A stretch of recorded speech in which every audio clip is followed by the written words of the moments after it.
dia, boa tarde, boa noite, pessoal do podcast Leitores Curiosos. Estamos aqui para entrevistarmos alguns grandes escritores importantes em nossa sociedade.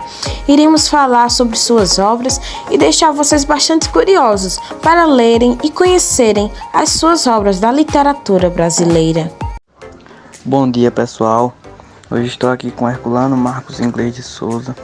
Ele foi um escritor, um advogado, um professor, foi também jornalista e um político brasileiro. Ele foi tido como introdutor do naturalismo na literatura brasileira e por meio do seu romance O Coronel Sangrado, publicado em Santos em 1877, nós vamos falar com ele sobre esta obra muito importante. Bom dia, senhor Herculano. É um privilégio para mim ter sua presença aqui. E como eu mencionei esta obra, gostaria que você falasse um pouco sobre ela, suas características, algumas curiosidades. Olá, obrigado pela oportunidade de estar falando um pouco sobre a minha obra. O Coronel Sangrado é um relato fiel da sociedade amazônica do século XIX. Mais do que isso, escrita sobre o prenúncio da escola naturalista. A obra é universal, com seus personagens recheados de sentimentos menores, com a inveja, a vingança, os preconceitos e as tramas noturnas, típicas das cidades interioranas. Agora iremos com a nossa entrevistadora Stephanie, que irá entrevistar o nosso escritor Aldolfo Ferreira. Bom dia, Stephanie. Bom dia, passando aqui para entrevistar outro autor, o senhor Aldolfo Ferreira dos Santos Caminho. É um escritor brasileiro, um dos principais autores no naturalismo no Brasil. Sua obra mais relevante, no entanto, se trata do homossexualismo, que chama O Bom Crioulo. É a primeira vez que o tema é tratado na literatura nacional, causando muita polêmica na época. Bom dia, senhor Aldolfo. Poderia nos falar mais um pouco sobre esta obra? Bom dia, será um prazer falar sobre esta obra. O protagonista do livro é um jovem negro chamado Amaro, que havia fugido da escravidão e foi convocado para servir a marinha. Ele é retratado com um porte físico grande e musculoso, mostrando ser muitas vezes melhor que os outros marinheiros, e assim ganhou o apelido de Bom Crioulo. A disciplina da marinha para ele é fácil perto da escravidão. No mesmo navio está Aleixo, por quem ele se apaixona. Ele é descrito como um adolescente branco dos olhos azuis e magro, sendo o oposto de Amaro. Amaro chega a defender Aleixo diversas vezes no navio, o que faz com que o adolescente sinta muita gratidão pelo crioulo. Eles atracam no Rio de Janeiro, e Amaro arranja um quarto para que ele e Aleixo possam ficar. O local é a pensão de Dona Carolina, uma prostituta que Amaro havia salvado uma vez de um assalto. A vida do adolescente com o crioulo é praticamente marital. Amaro gosta de apreciar o corpo da amante do que ter prazer sexual. A vida conjugal dos dois é ameaçada quando o capitão chama Amaro para um novo navio, com regras bem mais rígidas, onde teria folga apenas uma vez por mês. Durante sua ausência, Dona Carolina começa a seduzir Aleixo, que se deixa levar e acaba se apaixonando por ela. Amaro, depois de ser castigado e arranjado confusão no navio em que estava, é transferido para um hospital/prisão. É lá que ele descobre a traição de Aleixo com Dona Carolina. Ele foge da prisão e, quando chega perto da pensão, encontra Aleixo e o mata com uma navalhada. Assim termina esta obra, uma perfeita história de perversão sexual, retratando de forma realista a sociedade. E agora iremos ouvir a nossa entrevistadora Luana, entrevistar o nosso querido Raul Pompeia. Estamos aqui também com Raul Pompeia, que é um escritor brasileiro muito conhecido pela sua obra chamada de Otinel. O Otinel é um romance do escritor considerado como o único exemplar de romance impressionista na literatura brasileira. Bom dia, senhor Raul. É um grande prazer ter sua presença em nosso podcast. Poderia nos falar um pouco sobre seu livro? Bom dia, claro que sim. Sérgio é o protagonista da história. A obra narra a trajetória dele, cerca de 2 anos, desde quando foi matriculado no colégio interno chamado Ateneu com 11 anos. A história, que se passa no século XIX no Brasil, tem como espaço o Rio de Janeiro, mais precisamente no bairro do Rio Comprido. O romance tem início com a visita de Sérgio ao colégio. Nas palavras de seu pai: vais encontrar o mundo, disse-me meu pai, à porta do Ateneu, coragem para a luta. Ao lado de seu pai, ele conhece primeiramente a esposa do diretor, Dona Emma.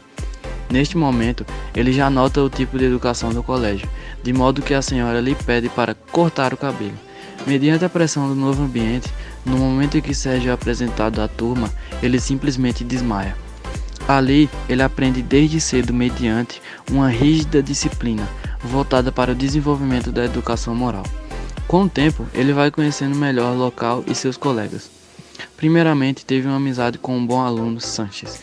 No entanto, uma briga entre eles fez com que se separassem. A partir desse momento, Sérgio, que estudava com Sanches, passa a tirar notas baixas. Sérgio conhece Franco, outro aluno do colégio. Este sempre estava se mantendo em encrenca e, como resultado de uma das suas ações, os dois são chamados pelo diretor de meninos travessos. Enquanto Franco estava jogando lascas de vidro na piscina, Sérgio se afasta dele, mas acaba levando a culpa também. Mais tarde começa a se aproximar do estudante Barreto. Este possui uma grande fé, o que acaba influenciando Sérgio. Por influência do colega, ele começa a jejuar e rezar, mas mesmo assim suas notas continuam baixas. Diante disso, ele se revolta contra Deus e começa a se afastar de todos os colegas. Mais tarde, aproxima-se de Egbert, um bom aluno do colégio e seu verdadeiro amigo. As amizades dele estavam alicerçadas na sinceridade e na compreensão mútua. Quase no fim do romance, Sérgio revela seu amor platônico por Emma, a esposa do diretor do colégio. A história termina com um incêndio no colégio e a fuga de Emma, a esposa do diretor. Este evento pôs fim a esta história. O Ateneu é dividido em 12 capítulos e possui o subtítulo Crônica de Saudades. A obra está repleta de descrições físicas e psicológicas, tal qual o local em que se passa a história e os personagens que envolvem a trama. A linguagem é densa, rebuscada e repleta de descrições, bem como de figuras de linguagem, metáforas, hipérboles e comparações. O espaço principal é o colégio, embora existam algumas passagens fora dele. Sérgio é um narrador que já adulto revela suas experiências quando era interno do Colégio Ateneu. Portanto, a obra possui um narrador personagem, que é o protagonista da história, por isso a narração é feita em primeira pessoa. Embora apresente características do realismo, linguagem objetiva e descrições minuciosas, notam-se aspectos da estética naturalista. Algumas características naturalistas presentes na obra são aspectos animalescos das personagens e o determinismo. O enredo foi inspirado na minha própria história, e sim, eu estive em um colégio interno. Sendo assim, a obra é considerada um romance autobiográfico, o qual revela o moralismo e o ambiente corrupto em que eu próprio vivi. De tal modo, eu critiquei diversos aspectos da sociedade, aliados ao moralismo e à perversão das instituições do ensino do século XIX no país. E agora também iremos ouvir a nossa entrevistadora Alessandra entrevistar uma amiga de Aloysio Azevedo para poder contar um pouco sobre sua história. Oi, Rayana, eu soube que você era muito próxima de Aloysio de Azevedo. É verdade? Sim, inclusive Aloysio de Azevedo foi um grande amigo, ao que eu tinha bastante consideração por ele. Que interessante, queremos saber mais sobre ele, sobre suas obras, um pouco de sua história. Tá certo, irei falar um pouco sobre a história dele. Para muitos que ainda não conhecem a história de Aloysio Tancredo Gonçalves de Azevedo, que este é o seu nome completo, ele nasceu em São Luís, no Maranhão, no dia 14 de abril de 1850. Ele foi o principal autor da vertente naturalista no Brasil e o primeiro escritor a viver de literatura, que antes era uma coisa muito difícil, pois não tinha muitos recursos em nosso país. Ele escreveu várias obras, entre romances, contos, crônicas e peças teatrais também. E as suas principais obras foram O Cortiço, que foi feito em 1890, O Mulato, em 1881 e A Casa de Pensão, em 1894. E a obra dele, O Cortiço, foi uma obra que retratava a vida das pessoas simples em um cortiço no Rio de Janeiro, com um teor crítico. Trata-se de uma exímia representação da realidade brasileira do século XIX. Foi uma obra bastante interessante. Que legal! Vemos que Aloísio foi um homem bem conhecido em meio à sociedade daquela época, como até hoje seu nome é memorável entre muitos de nós. Sim, verdade, mas em 1913, no dia 21 de janeiro, em Buenos Aires, na Argentina, Aloísio ele acabou falecendo. Muitos dizem que ele faleceu por conta de algumas sequelas que ele já tinha, pois havia acontecido um acidente de carro em 1912. Pode ter sido este motivo, mas não temos uma certeza. Mas até hoje, através de suas obras, seu nome é relembrado em meio à nossa sociedade, e a sua história é uma marca na literatura portuguesa.